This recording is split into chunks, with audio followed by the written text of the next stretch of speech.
Hari ni aku nak call out sikit budak viral. Hanya seorang je kau boleh jadi ambassador. Kalau hang ambassador dekat Ipoh, aku ambassador kat Alostar tau. Main-main dengan aku Aku boleh bintang punya ambassador tau sekarang. Tapi hari ni aku kat Alostar.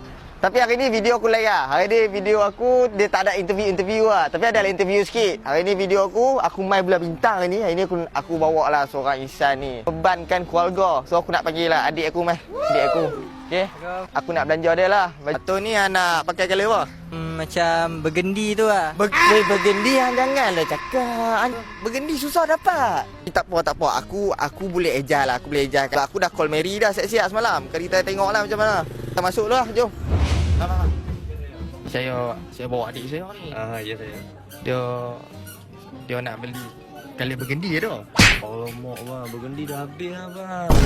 Abang takkan tak tahu bergendi kan kalau hot tu ni.